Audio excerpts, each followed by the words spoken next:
E o tema dessa noite é aquilo que nos leva a Cristo. O que nos leva a Cristo? Livro de Mateus, capítulo 3, versículo 1 e versículo 2. A palavra de Deus diz assim: Naqueles dias apareceu João Batista pregando no deserto da Judéia e dizia: Arrependei-vos, porque está próximo o reino dos céus. Examinais as Escrituras, declarou Jesus Cristo, e são elas mesmas que testificam de mim. João 5,39. 2 Pedro 3,18 fala: Antes crescei na graça e no conhecimento de nosso Senhor e Salvador Jesus Cristo. A Ele seja dada a glória, assim agora como no dia da eternidade. E a vida eterna é esta, que te conheço a ti só, por único Deus verdadeiro, e a Jesus Cristo, a quem enviaste. João capítulo 17, versículo 3. Nós nos beneficiamos do estudo da palavra de Deus quando começamos a entender a preparação do caminho para Cristo. Mateus, como nós já vimos anteriormente, significa o presente de Deus, dádiva de Deus. Ele era também conhecido como Levi, que era publicano e que deixou tudo para seguir. Mateus foi um dos 12 apóstolos. Na sua própria lista dos 12, ele se chamou de o publicano. E numa série agora ele é colocado como autista. Em nenhum outro lugar da Escritura o nome de Mateus está associado ao termo publicano. Somente no livro de Mateus. O pano de fundo é que Mateus está escrevendo predominantemente para judeus. E ele quer demonstrar através dos escritos desse livro que Jesus é o Rei, que Jesus é o Messias, que Jesus é o escolhido de Deus, que Jesus é o Filho de Deus. Esse evangelho faz mais de 60 citações de passagens proféticas do Antigo Testamento, enfatizando como Cristo é o cumprimento de todas elas. Então o propósito de Mateus é nos mostrar que Jesus é o Messias da promessa, é o Cristo da história. Anteriormente, amados irmãos, nós falamos acerca do nascimento de Jesus, da chegada do rei, falamos sobre o seu pai adotivo, sobre a visita dos magos, sobre a matança dos inocentes e a volta do Egito. Nós vimos que tudo isso que aconteceu é por causa do decreto de Deus, por causa da providência de Deus, para que se cumpra tudo aquilo que Deus prometeu. Mateus, como vimos, tem o objetivo de mostrar-nos Cristo como Messias. Portanto, Mateus resume até esse presente momento a linhagem do rei, que nós estudamos já, que do versículo 1 até o versículo 27 do capítulo 1. A chegada do rei, que é no capítulo 1, do versículo 18 até o versículo 23 do capítulo 2. E agora ele está falando sobre a preparação do rei, a preparação do caminho do rei. E meu objetivo nessa noite é levá-los a entender a base do Evangelho e a preparação para o ministério de Cristo.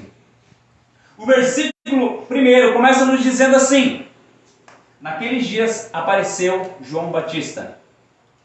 Aqui nós vemos aquilo que nós estudamos recentemente, a providência de Deus.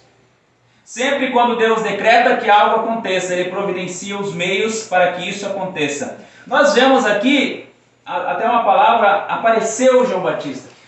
Nós lendo assim, a gente parece assim, nossa, deve ter aparecido de repente, por acaso, por acidente, não é?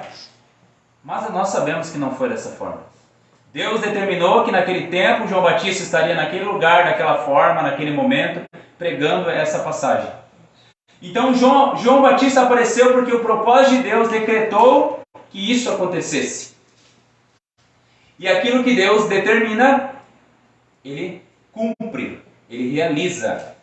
E essa é uma das verdades da palavra de Deus. Isaías 46, versículo 10 fala que desde o princípio anuncio o que há de acontecer, e desde a antiguidade as coisas que ainda não sucederam, que digo, o meu conselho permanecerá de pé, farei toda minha vontade. Como vimos anteriormente, eu gostaria de destacar aqui novamente, o meio da providência de Deus, ele sustenta, por meio da providência, Deus sustenta, dirige, dispõe e governa todas as coisas. Deus sustenta todas as coisas, porque a Escritura declara, Colossenses 1,17, e Ele é antes de todas as coisas, e todas as coisas subsistem por Ele. Hebreus 1:3 fala: o qual, sendo o resplendor da sua glória e a expressa imagem de sua pessoa, e sustentando todas as coisas pela palavra do seu poder. Deus sustenta todas as coisas. Quando nós falamos assim, as pessoas elas imaginam assim: Deus sustenta o universo. As pessoas acreditam, creem que Deus sustenta o universo, que Deus governa o universo, que Deus dirige o universo, que Deus é soberano sobre o universo. Mas as pessoas não creem muitas vezes que Deus dirige as pequenas coisas da terra. Opa! Quando mexe com a minha liberdade, falo: não, Deus governa o universo, a terra. Agora eu não, jamais. As coisas não acontecem porque Deus mandou que acontecesse, mas porque eu falei que iria acontecer.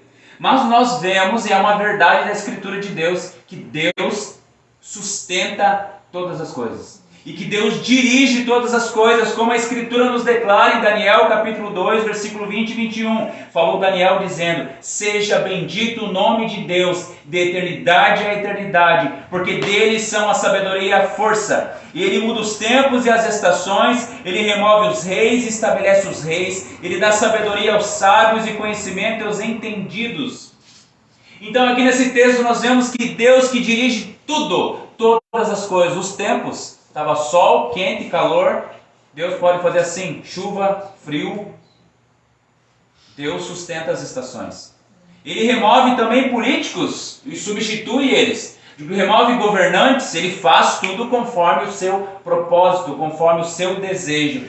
Deus faz isso pelo seu poder e pela sua sabedoria.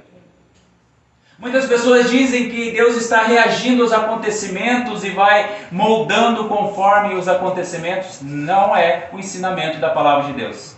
A Bíblia nos mostra que Deus dirige todas as coisas para que elas aconteçam. Ou cremos que Deus é soberano, ou não cremos em Deus, no Deus da Bíblia. Deus também dispõe todas as coisas. Isso não significa que Ele determina de forma indiferente, mas Ele ordena todas as coisas. Ele cumpre todas as coisas. Tudo que Ele ordenou vai acontecer. E Deus governa todas as coisas. Atos 17, versículo 24 fala: o Deus que fez o mundo e tudo que nele há, sendo o Senhor do céu e da terra, não habita em templos feitos por mãos de homens, nem tampouco é servido por mãos de homens, como que necessitando de alguma coisa, pois Ele mesmo é quem dá a todos a vida e a respiração e todas as coisas, e de um só sangue fez toda a geração dos homens, para habitar sobre toda a face da terra, determinando os tempos já dantes ordenados e os limites da sua habitação. Deus governa todas as coisas soberanamente. Então Deus sustenta, dirige, dispõe, governa. E colocou o João Batista aqui no nosso texto. Colocou o João Batista na história. E o versículo 1 continua. Apareceu o João Batista pregando em Nova York, no Wall Street. Nem sei se é assim que fala. Está escrito na nova versão inventada? Não, João Batista pregando no deserto da Judéia. Irmãos, isso é muito relevante. Quando lemos, pensamos que é apenas uma informação geográfica. O fato de Mateus escrever-nos que ele estava pregando no deserto. Mas nós sabemos que nada que é escrito é em vão, não é?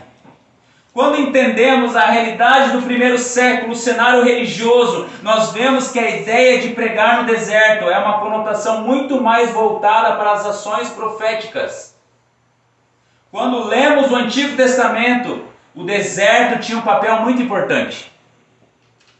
A lei foi dada no deserto. A peregrinação do povo de Israel foi no deserto. Muitos profetas profetizavam no deserto. E precisamos relembrar também, e exclusive nós falamos esses dias atrás, o cenário religioso da época. Mateus está nos mostrando que João Batista ele não fazia parte do sistema religioso da época.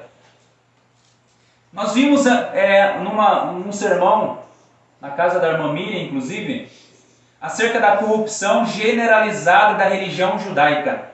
Em Lucas 3, versículo 2, que nós lemos na época, eu quero relembrar alguns pontos, falava assim: sendo Anás e Caifás sumos sacerdotes, veio no deserto a palavra de Deus a João, filho de Zacarias. Era para ser apenas um sacerdote. Mas de 37 a.C. até a essa data aqui, nesse tempo aqui, tiveram 28 sacerdotes em Jerusalém. O sacerdócio era comprado a peso de ouro, porque a classe sacerdotal, ou seja, a classe dos saduceus, estava aliada com Roma, por domínio de Roma em Israel. Estava toda corrompida. Eles se venderam por dinheiro e transformaram o templo de Jerusalém num covil de salteadores. Inclusive tem muitos textos que falam acerca disso. Agora nós vemos no texto em Lucas 2 sumos sacerdotes. Anás, que é o sogro, Caifás é o genro. Anás tinha sido deposto por governador romanos, mas ainda tinha apoio do povo. E vemos os dois agindo religiosamente em Jerusalém. Quando João Batista foi levantado, era o pior cenário político e religioso da era de Israel.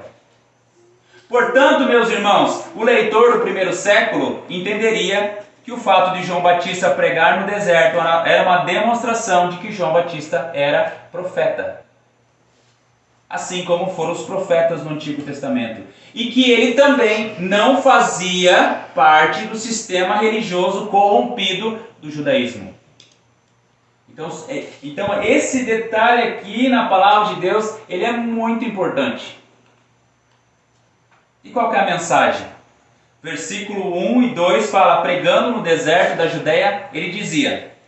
Nós já vimos que João Batista ele era profeta.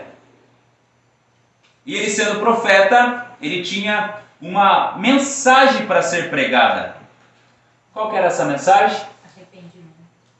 Jesus ama você. Deus te ama e tem um plano maravilhoso com a sua vida. Que bom, eu também tenho. Aceite Jesus e realize os seus sonhos. Abraço grátis. Era isso? Não. Isso não é evangelismo bíblico. Primeiro, nós precisamos ter em mente quem é Deus. Abre comigo em Êxodo, capítulo 34.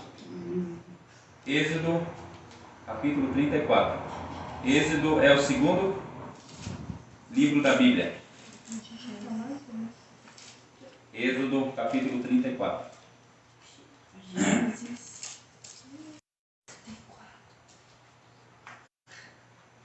Êxodo, capítulo 34, versículo 6 e versículo 7, a palavra de Deus diz assim: E passando o Senhor por diante dele, clamou: Senhor, Senhor, Deus compassivo, clemente, longânimo e grande em misericórdia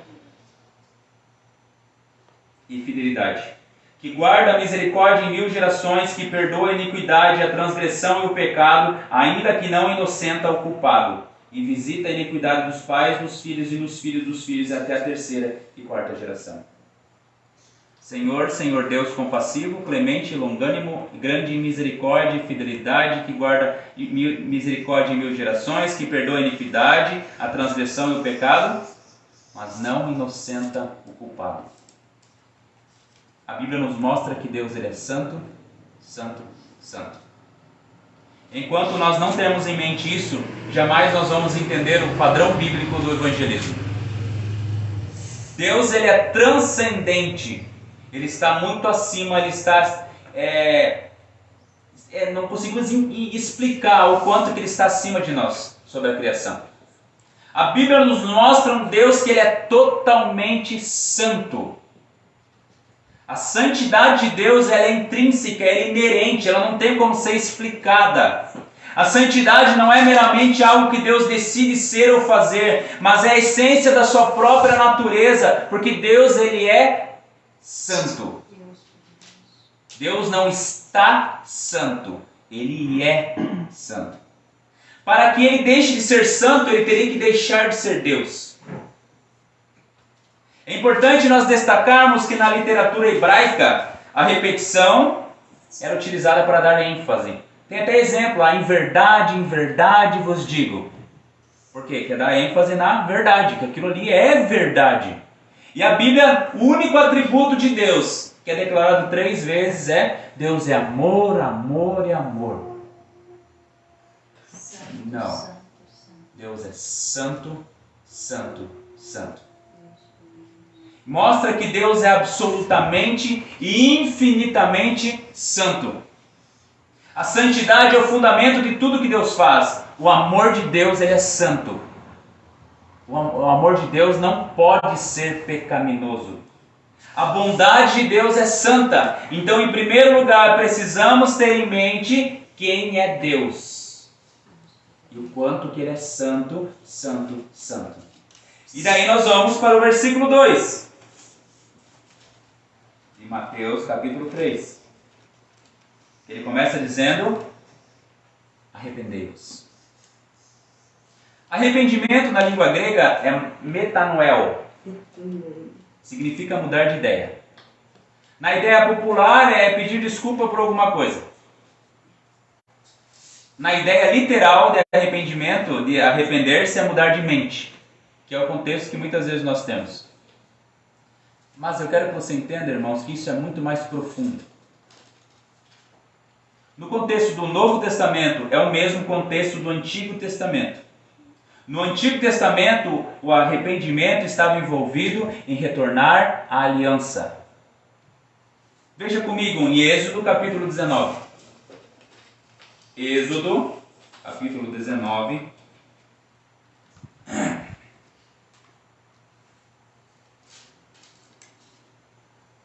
Versículo 5 e versículo 6, a palavra de Deus diz assim: agora, pois, se diligentemente ouvirdes a minha voz e guardardes a minha aliança, então sereis a minha propriedade peculiar dentre todos os povos, porque toda a terra é minha. Vós me sereis reino de sacerdotes e nação santa. São essas as palavras que falarás aos filhos de Israel. Então Deus fez um pacto com o seu povo. Se ouvirdes a minha voz e guardardes a minha aliança. Quando João Batista chama o povo para o arrependimento, ele não estava chamando o povo apenas para mudar de mente, apenas para pedir desculpa. Mas a ideia era muito maior que isso. Significava transformação. Significava um retorno para se submeter à autoridade de Deus. Era um retorno real para Deus. Mas às vezes as pessoas vão dizer assim: mas eu sou bom. Pode um homem reconhecer o seu pecado se ele não tem um padrão com o qual se comparar? É que nem aquela história da ovelha que está num local, por exemplo, e todo mundo fala: nossa, que branca que ela é. Mas quando ela é colocada num lugar que tem neve, por exemplo, as pessoas: nossa, mas ela não é tão branca assim, não é? A neve é bem mais branca que ela, bem mais limpa que ela. Os homens fazem de Deus alguém iguais a Ele. O padrão de santidade dos homens é eles mesmos, eles próprios. Eu falo assim: eu não faço determinada coisa, então eu sou melhor que tal pessoa, não é? O pecado daquela pessoa é maior que o meu, né? Então, se Deus colocar na balança lá, eu vou entrar no céu. O padrão é que as pessoas querem um Deus que aceite os pecados, vontades e desejos delas. Que aceite tudo que elas fazem, tudo que elas decidem por fazer. Um Deus que é feito às suas imagens e semelhanças. Mas aqui nós vemos o profeta dizendo: arrependei-vos. Vocês têm que mudar. Vocês têm que ser transformados. Se arrepender do quê? Nós temos que ter em mente que o judeu era conhecedor da lei de Deus. Se nós falarmos muitas vezes com um jovem brasileiro, ele não sabe o que é a lei de Deus, os mandamentos do Senhor. Isso é muito importante nós sabermos também. O grande problema do homem moderno é que ele ignora as leis de Deus, as leis perfeitas de Deus. Eles nunca sabem ou saberão que são imorais, depravados ou pecadores. Sem lei não há pecado. Sem lei não há condenação. A lei é como um espelho. Tudo que ela faz é refletir o que nós verdadeiramente somos. E as pessoas precisam desesperadamente de purificação. Se eu me comparar com alguém que todo mundo diz que é sujo, que é depravado, pecador, que faz tudo errado, que bate na esposa, que não cuida dos filhos, que abandonou os filhos, eu vou dizer, nossa, eu sou muito bom, não é? Mas a comparação não é com essa pessoa. A comparação é com Cristo. Se eu me colocar do lado de Jesus, eu vou ver o quanto que eu sou pecador, o quanto que eu sou mau, o quanto que eu sou ruim, o quanto que eu estou manchado de pecado. A Bíblia fala que se os seus pecados forem vermelhos como a escarlate. Irmãos, a lei é como uma grande carreta. Você conhece a BR-101 aqui em Garu? Então é como se alguém tivesse deitado sobre a BR-101 de boa, feliz, confortável em seus pecados, vivendo a sua vida do jeito que a pessoa quer, do jeito que ela deseja, realizando todas as vontades e desejos, mas está vindo uma carreta bitrem na direção dela. O que vai acontecer se ela não sair dali? Assim vai acontecer com as pessoas que não se arrependerem dos seus pecados, as pessoas que não forem encontradas pelo Senhor. A lei de Deus vai esmagar elas. A lei também ela pode ser comparada a um tsunami. Você sabe o que é um tsunami? Uma grande onda que vem na direção de uma praia, de algum local, principalmente ilhas, né, que tem. O que acontece? Alguém consegue fugir? Correr. Então a lei é um grande tsunami vindo na direção de um povo que vive como ateus, como se Deus não existisse. Eles vivem a sua semana, suas vidas como se Deus nunca existiu.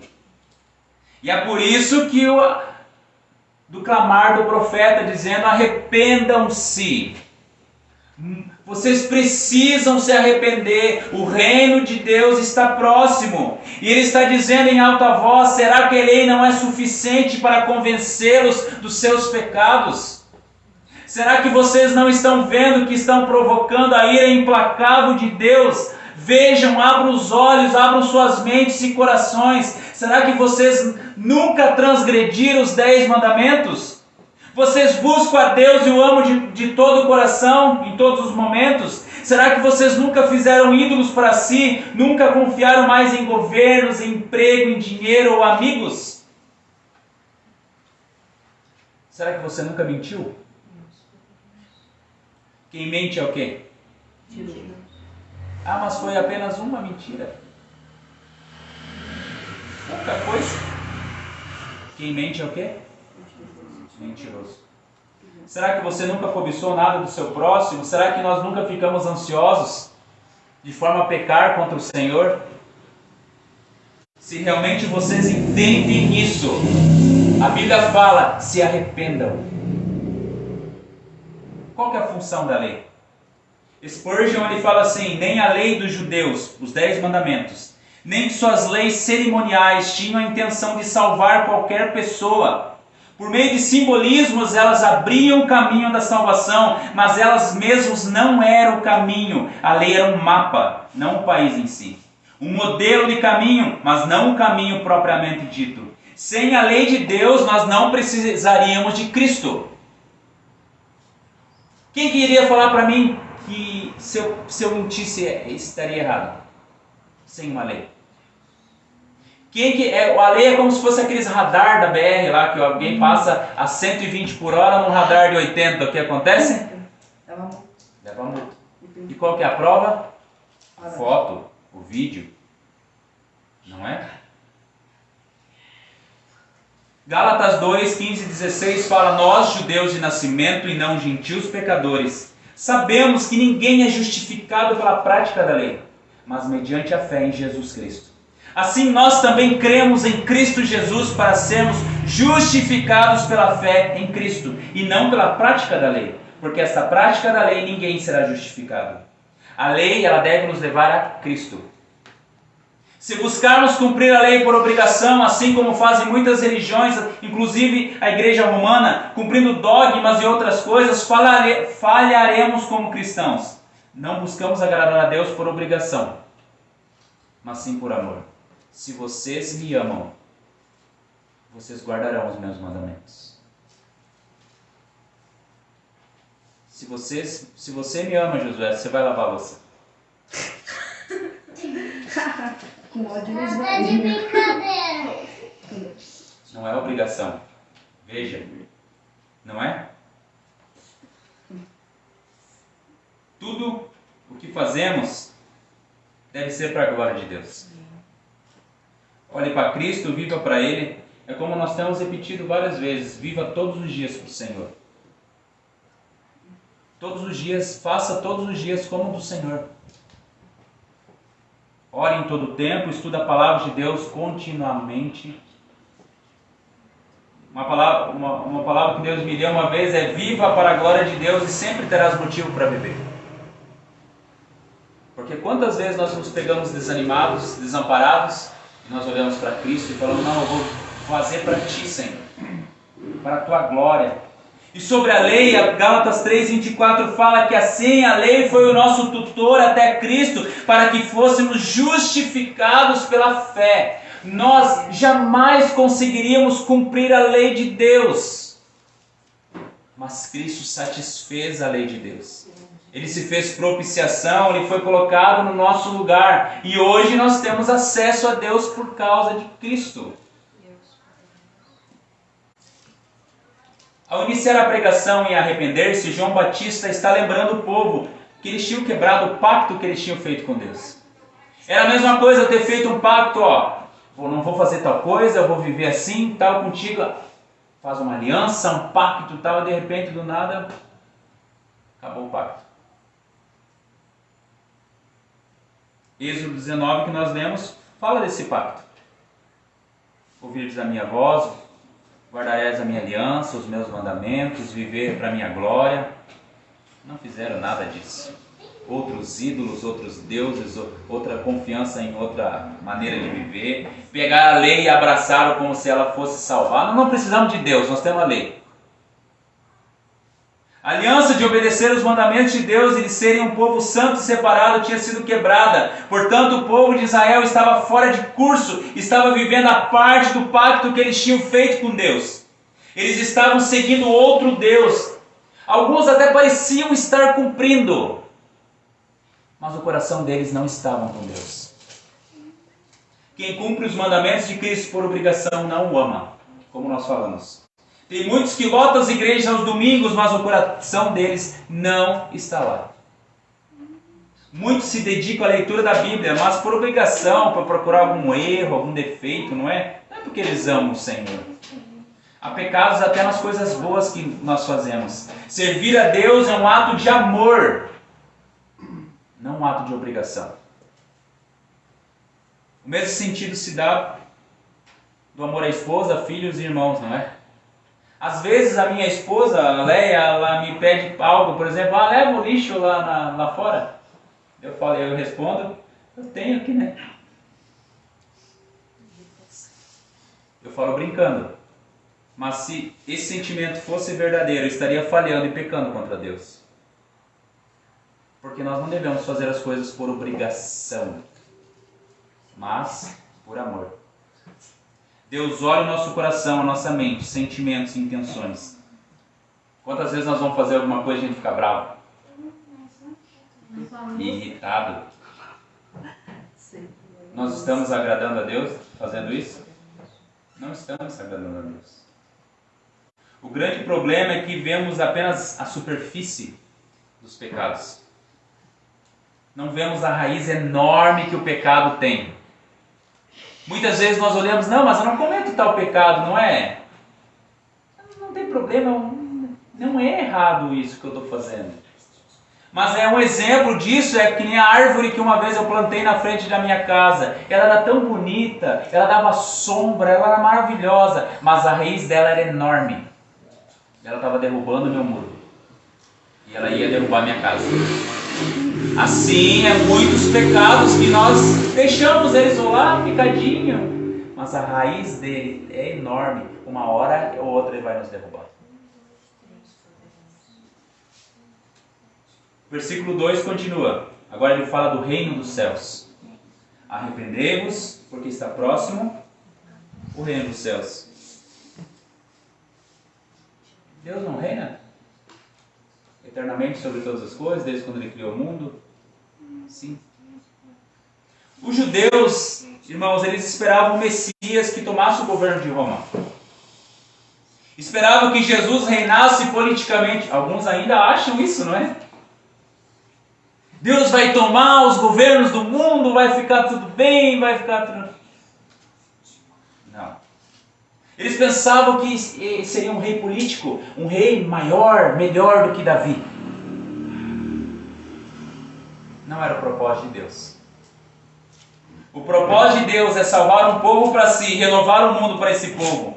O governo real implica em salvação e redenção para um povo. E isso nós temos que o reino do Antigo Testamento é chamado de boa notícia.